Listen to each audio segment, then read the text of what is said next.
आपको कुछ बताने के लिए कि आखिर क्या कारण है कि सबसे ज्यादा अभी ठंड लग रहा है।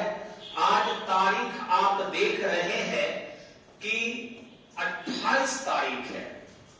28 जनवरी को 2022, 28 जनवरी 2022 को अभी समय हो रहा है 6:10 और इस समय में इतनी ठंड, इतनी अंधेरा, आखिर कारण क्या है?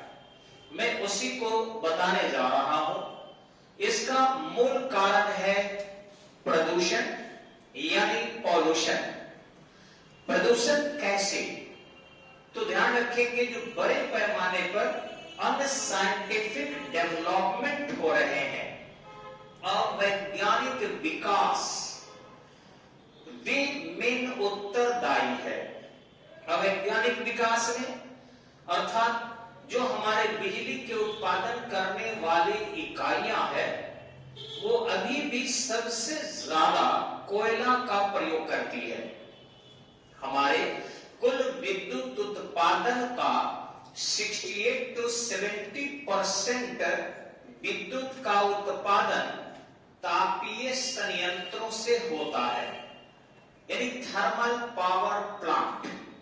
प्रतियोगियों के लिए विशेष कक्षा है कि वो एकदम आंकड़े को याद रखेंगे, प्रतियोगिता परीक्षा में ये आता है। तो 68 to 70% थर्मल एनर्जी से हम ऊर्जा प्राप्त करते हैं और उसके लिए हम कोयला का प्रयोग करते हैं। कोयला जब जलता है तो हमारे यहां जो इंडिया में कोयला है वह सबसे ज्यादा बिटुमिनस कोयला है, लिग्नाइट कोयला है। बिटुमिनस और लिग्नाइट कोयले को जब हम जलाएंगे तो बड़े पैमाने पर कार्बन मोनोऑक्साइड, कार्बन डाइऑक्साइड उत्पन्न होगा। इसे हम कच्चा कोयला भी कहते हैं। इसमें कार्बन की मात्रा कम होती है। वही यदि एंथ्रेसाइट कोयला का प्रयोग करते, जिसमें कार्बन की मात्रा 70 to 90% के बीच होती, तो शायद इतना अधिक कार्बन उत्सर्जित नहीं होता। लेकिन बड़े पैमाने पर नहीं जलने वाला या अपूर्ण दहन करने वाले जो हमारे विद्युत उत्पादन अथवा दहनकारी पदार्थ है, वे वायुमंडल में भरते जा रहे हैं। पेट्रोलियम का प्रयोग, डीजल का प्रयोग, ये सब जो है प्लास्टिक इंडस्ट्री, बढ़ते पॉपुलेशन, हम लोग भी जो निर्वनीकरण कर रहे हैं, ये सारा उत्तरदायी कारक है। अब रहा किन उत्तरदायी कारकों के कारण आप पढ़ते होंगे कुछ दिन पहले तक पृथ्वी पर वायुमंडल में 0.03% के आसपास आपको CO2 था, लगभग 1951-52 के आसपास। अब आप पुस्तकों में पढ़ते होंगे कार्बन डाइऑक्साइड की मात्रा 0.04% के आसपास पहुंच गई है, यानी ये बढ़ रही है।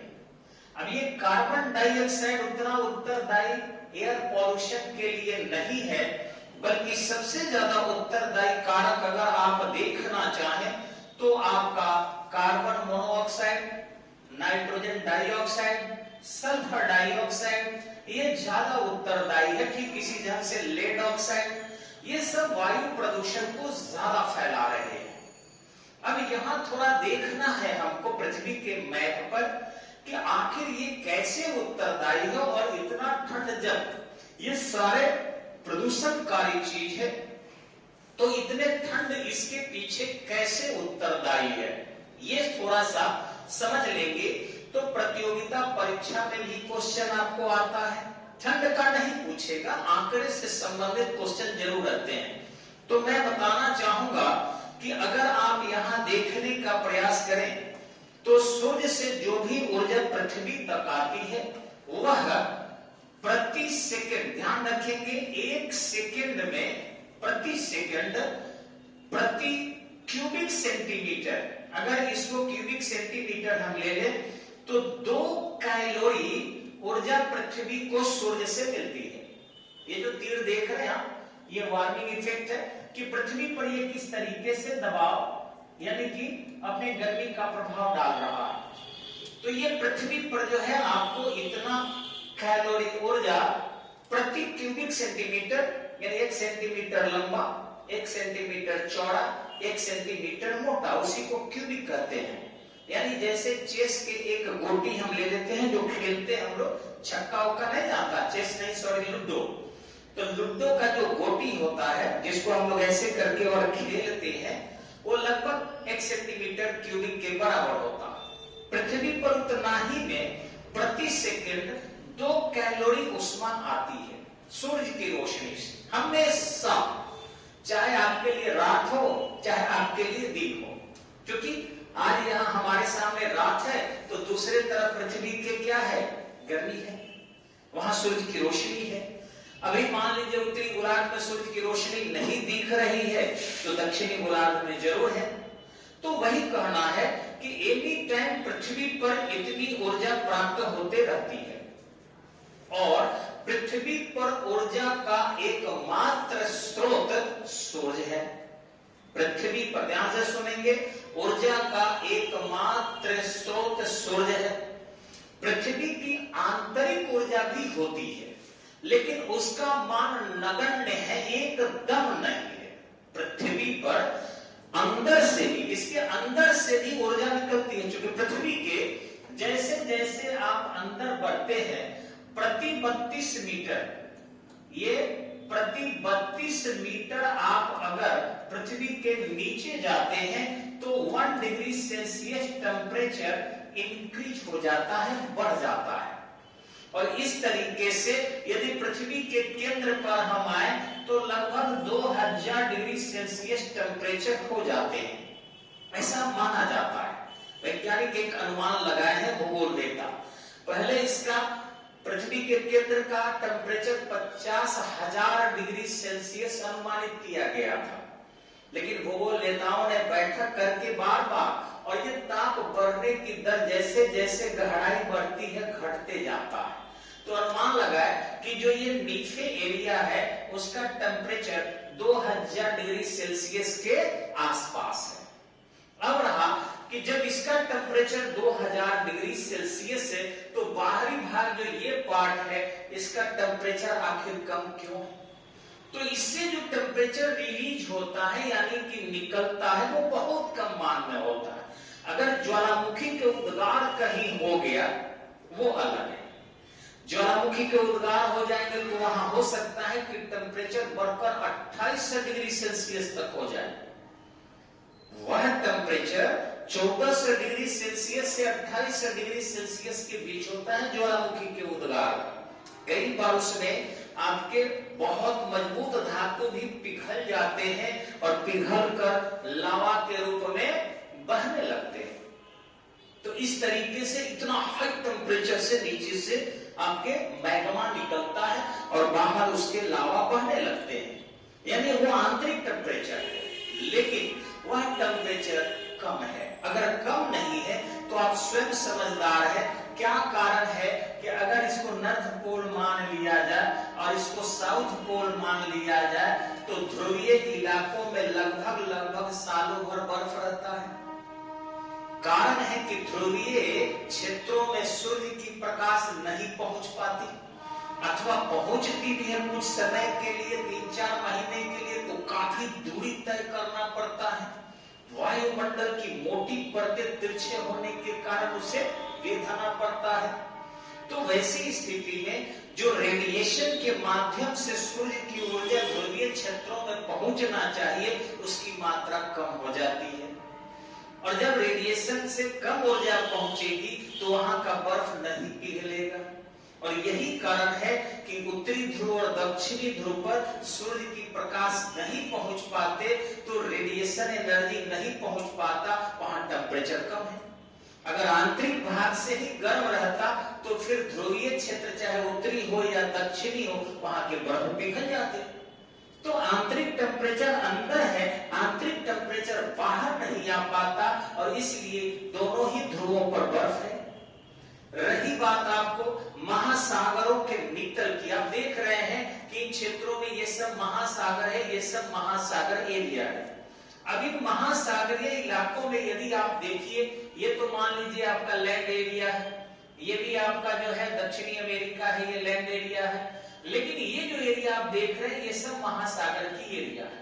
अब महासागर में उसके निचले भाग में अगर हम जाते हैं, ऊपरी भाग का तो टेम्परेचर आपको पता होगा, कंपटीशन वाले को रट लेना चाहिए कि विषुवत रेखा के आसपास जाते हैं तब 35 डिग्री सेल्सियस से 37 डिग्री सेल्सियस के आसपास विषुवत रेखा के पास एवरेज टेम्परेचर होता है। अब जब एवरेज टेम्परेचर 35 से 37 डिग्री सेल्सियस के बीच होती है तो वैसी स्थिति में विषुवत रेखा के ऊपरी भाग में ही होता है। अगर विषुवत रेखा पर भी गहराई से नीचे जाएं, इसकी गहराई बढ़ाते जाएं, तो लगभग 4 किलोमीटर नीचे जाने पर इसका टेम्परेचर 1.6 डिग्री सेल्सियस हो जाता है। आश्चर्य करेंगे आप सब कि सूर्य की प्रकाश किरणें महासागरों में मात्र 1800 मीटर तक ही नीचे जाती है और 1800 मीटर तक ही उसके ताप का प्रभाव पड़ता है, यानी कि 1.8 किलोमीटर। अब 1.8 किलोमीटर के आसपास जब सूर्य की किरणें प्रभाव डालती है तो उसके नीचे का जल का ताप क्या है, वो आपके पृथ्वी के आंतरिक ताप से तापशील है और उसका टेम्परेचर कितना है, मात्र 1.6 डिग्री सेल्सियस। अर्थात पृथ्वी के आंतरिक भाग से महासागरों के और पृथ्वी के ताप पर कोई प्रभाव नहीं पड़ता है, बहुत मिनिमम पड़ता है। अब यहाँ एक चीज और समझेंगे कि ये रहा पृथ्वी। अब पृथ्वी पर सूर्य की रोशनी आ रही है जो आप ये देख रहे हैं सभी। अब सूर्य की रोशनी जब आती है तो वायुमंडल के गर्मी का कारण आप जानते हैं। आप सोचते होंगे कि अरे भैया जब सतह पर इतनी गर्मी है, मई जून का महीना याद कीजिए आप सब, कि सतह पर इतनी गर्मी है तो ऊपर जाएंगे तो, और ऊपर जाएंगे तो हम लोग लड़का थे तो सोचते थे कि नीचे से जैसे जैसे ऊपर जाएंगे गर्मी ज्यादा होगा। तो हम लोग सोचते थे कि यार जहाजवा जब ऊपर उड़ता है तो जलता काहे नहीं है, या चिड़िया जब उड़ती है तो ऊपर सूरज की रोशनी से जल क्यों नहीं जाती है। ये बचपन की बात थी। लेकिन जब जैसे जैसे पढ़ना शुरू किए और आगे बढ़ना शुरू किए तो विशेषज्ञों ने बताया कि ये बात सही नहीं है। तुम कभी जाना हो तो देखना, पहाड़ों पर चढ़ के ऊपर ठंडा होता है, नीचे गर्म होता है। और हमने तो प्रयोग में भी देख लिया राजस्थान के माउंट आबू शिखर पर, कि जब हम पहाड़ पर ऊपर की तरफ गए तो नीचे जब राजस्थान में हम माउंट आबू जिला में नीचे थे तो बहुत गर्मी थी। अब बहुत गर्मी जब नीचे के भागों में थी तो ऐसी स्थिति में लग रहा था प्राण निकल जाएगा, पेड़ के नीचे छुप छुप कर आदमी काम कर रहा था। लेकिन जैसे ही गुरु शिखर पर ऊपर गए, वहां के पानी को हमने पिया, इतना ठंडा लगा कि मजा आ गया। यानी गुरु शिखर मात्र 1722 मीटर ऊंचा है, समुद्र तल से, राजस्थान के उस मैदानी क्षेत्र से ऊंचा नहीं है, समुद्र तल से मात्र 1722 मीटर ऊंचा है। और राजस्थान के अगर भाग से हम देखें तो हमको लगा कि 1 से 1.5 किलोमीटर होगा। मात्र 1.5 किलोमीटर ऊपर जाने के बाद पानी बहुत ठंडा लग रहा था और हवा इतना सुहावना था कि लगा कि कुछ पैसा वैसा भविष्य में होगा तो वहां भी एक आवास बना लिया जाएगा। और लोग हिल स्टेशन में आवास ऐसा बना भी लेता है। नहीं, ये साबित हो गया कि मेरे द्वारा कि जैसे जैसे ऊपर जाते हैं, लोगों ने जो पढ़ाया था हमारे शिक्षकों ने, कि जैसे जैसे ऊपर जाते हैं टेम्परेचर कम होता है। अब हम हमारे गुरु जी लोग ये बताए कि पृथ्वी के जो हवा गर्म होती है तो पहले नीचे से गर्म होती है। सूर्य की रोशनी पृथ्वी पर है, सूर्य की रोशनी ये पृथ्वी पर आया सीधे, और ये पृथ्वी की सतह गर्म हुई। और सतह गर्म होने के बाद देखिए ये जो पार्ट है आपका वायुमंडल का देख रहे हैं जो घेरे हुए है, ये वायुमंडल गर्म होता है। फिर इसके ऊपर के वायुमंडल गर्म होंगे, फिर ऊपरी वायुमंडल गर्म होगा। यानी कि जैसे हम बर्तन को लेकर चूल्हा पर गर्म करते हैं पानी को, तो पहले उसके संपर्क में आने वाला गर्म होता है, वो गर्म होकर ऊपर उठेगा, ठंडा वाला नीचे जाएगा, और इस ढंग से आपके धीरे धीरे करके गर्म होते जाता है, पूरा पानी गर्म हो जाता है। तो वायुमंडल भी असही गर्म होता है, यानी पृथ्वी की सतह गर्म होगा और तब धीरे धीरे धीरे धीरे ऊपर उठेगा वायु गर्म होकर, और बाहरी वायु जो ठंडी होगी नीचे आएगी गर्म होकर ऊपर, और इस संवहनिक क्रिया से पूरा वायुमंडल गर्म हो जाता है। अब अभी के समय में ठंड का कारण क्या है, मेरा मेन टॉपिक आज का यही है। तो देखिए, एक तो है कि सूर्य का आभासी दक्षिणायन हो गया है, यानी अगर आप पृथ्वी ले लिए और इस ढंग से यहां पर आप सूर्य ले लिए, सूर्य के 3 चरण मैं यहां पर बना दूं ताकि आपको थोड़ा सा समझ में आए। एक सूर्य आप यहां ले लिए, ये जो मध्य में है, और तीसरा सूर्य आप यहां ले लिए जो आपके ये दक्षिण में है, ये हो गया आपका नॉर्थ पोल, ये हो गया आपका साउथ पोल। अब अभी जो हम लोगों का इंडिया है वो यहाँ है, आपका यहाँ इंडिया है, यानी उत्तरी गोलार्ध में है, विषुवत रेखा से उत्तर में, और सूर्य जो है आपका यहाँ है, यानी दक्षिणी गोलार्ध में है। तो सूर्य जब दक्षिणी गोलार्ध में है तो यहाँ से प्रकाश किरणें यहाँ कैसे जाएगी, तिरछे जाएगी, तो ज्यादा वायुमंडल को बेधेगी। तो दक्षिणी भाग में ये जो ऑस्ट्रेलिया वगैरह इलाका है यहाँ अभी गर्मी होगा, दक्षिणी अमेरिका में भी गर्मी होगा, अफ्रीका के दक्षिणी भाग में भी गर्मी होगी, लेकिन विषुवत रेखा से उत्तर में सूर्य की रोशनी उतनी नहीं पहुंच पाती है और वायुमंडल को बेधना मुश्किल हो जाता है उसके लिए। अब रहा कि ग्लोबल वार्मिंग उत्तरदायी क्यों, मेरा ये तो हो रहा है जब से पृथ्वी बनी है, जब से वायुमंडल है तब से, लेकिन अभी इतने ठंड के कारण क्या है, मेन टॉपिक ये है। तो इसमें है कि जब सूर्य दक्षिण गोलार्ध में है, हकीकत में सूर्य दक्षिणी गोलार्ध में पृथ्वी के सापेक्ष है, क्योंकि सूर्य स्थिर है पृथ्वी के सापेक्ष, पृथ्वी घूमती है, लेकिन आभासी सूर्य का दक्षिणायन कहते हैं, यह आभासी है, एक्चुअल पृथ्वी उत्तर आ गई है। अब हम इधर खसक जाएं तो कहें कि इस टेबल से हम पूरब आ गए, हम इधर आ गए तो टेबल पूरब चला गया, ऐसा कुछ नहीं है, मैं खसक रहा हूं, सूर्य स्थिर है। तो पृथ्वी जो है अब उत्तर होती है, दक्षिण होती है अपने परिक्रमा के कारण, आभासी सूर्य का इसीलिए उत्तरायण दक्षिणायन कहते हैं।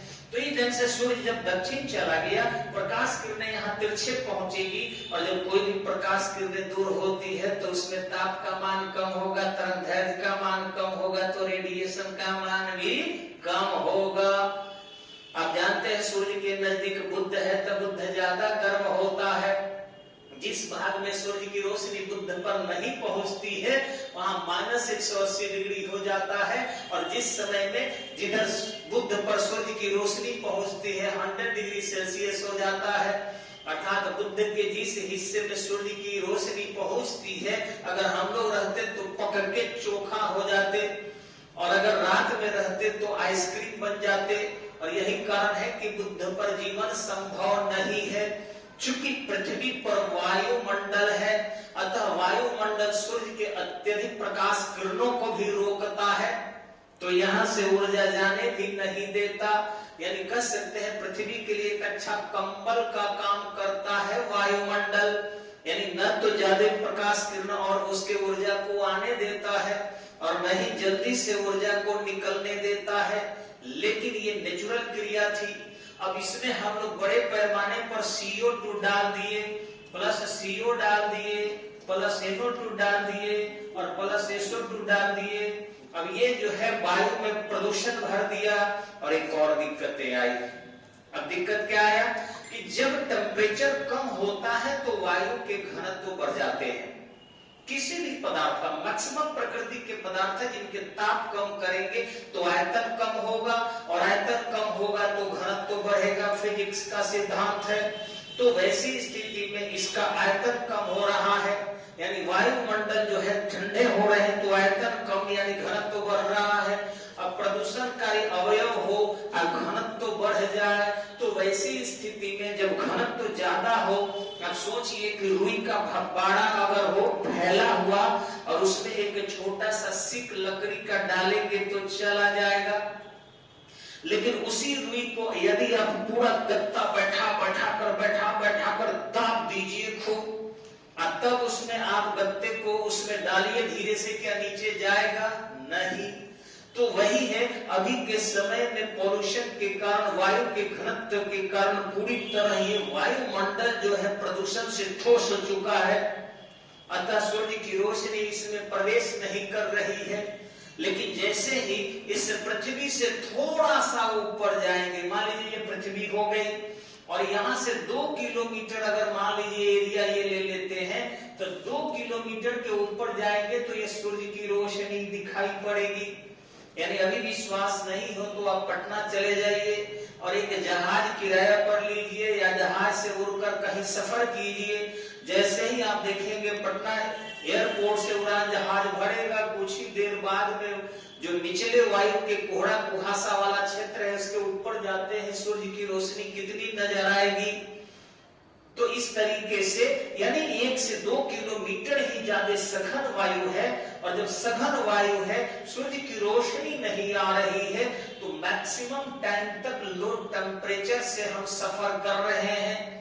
और इसका प्रभाव सबसे ज्यादा जाड़े के दिनों में हमारे लंग्स पर भी पड़ता है, क्योंकि ठंड के कारण ब्लड सर्कुलेटरी सिस्टम भी प्रभावित होता है। ठंड के कारण हमारे हार्ट पर भी लोड बढ़ते हैं, क्योंकि हार्ट को पंप करना है 1 मिनट में 72 बार। अब अगर 72 बार मान लीजिए हार्ट का पंप ये है और वो अगर ज्यादा प्रेशर पड़ने लगे, तो वैसी स्थिति में वृद्ध व्यक्ति को जिनके हार्ट में उतनी ताकत नहीं है, इंजन बैठने का डर बढ़ जाता है। साथ ही साथ आपके मान लीजिए हार्ट पर प्रेशर पड़ा, ब्लड में जो है टेम्परेचर कम है तो ब्लड जमने भी लगता है। कोलेस्ट्रॉल की मात्रा यदि है और बॉडी के टेम्परेचर यदि कम होगा तो कोलेस्ट्रॉल भी सघन होगा, और जब सघन होगा तो वैसी स्थिति में हमारे जो आर्टरीज है या वेन है उनमें रक्त के प्रभाव भी कम होंगे, और इस तरीके से कई बार ब्रेन हेमरेज की संभावना भी बढ़ जाती है इस ठंड में। तो इस ठंड में हार्ट अटैक की संभावना है, ब्रेन हेमरेज की संभावना है। इस ठंड में जो है कई बार सुपच्यता पेट की प्रभावित हो जाती है और पेट में दर्द भी होने लगता है। सुपच्यता प्रभावित होने से लूज मोशन होने लगते हैं, उल्टियां होने लगती है, मितली आने लगता है, due to air pollution and maximum time of low temperature. अतः इससे बचने के लिए हमें थोड़ा सा अपने बच्चों के और अपने वृद्धजनों के ध्यान देना पड़ेगा, क्योंकि छोटे बच्चे मानते नहीं है और वृद्धजनों में हार्ट की पंपिंग रेट भी थोड़ा सा डिस्टर्ब होता है, और बहुत सारे बाजार की कुछ चीजें खाने से कोलेस्ट्रॉल की मात्रा भी बढ़ती है, तो आर्टरीज भी प्रभावित होता है, यानी धमनी भी प्रभावित होता है, और ब्लड सर्कुलेटरी सिस्टम अगर डिस्टर्ब होगा तो वैसी स्थिति में आपको पता है कि बहुत सारे डिस्टर्बेंस हो सकती है। तो हमें राय देंगे आपको कि इस जो 28 जनवरी 2022 को आप इतने ठंड देख रहे हैं ड्यू टू पॉल्यूशन रोकने के लिए जितना आप प्रयत्न करेंगे, फ्यूचर हमारी उतनी सुरक्षित रहेगी, और बच्चे और वृद्धजनों के साथ जो अभी दिक्कतें दिखाई पड़ रही है वो कम से कम दिक्कतें दिखाई पड़ेगी। तो मैं उम्मीद करता हूं कि इससे बहुत सारे कॉम्पिटिटिव पॉइंट्स भी आपको मिले होंगे। धन्यवाद, नमस्कार, जय हिंद।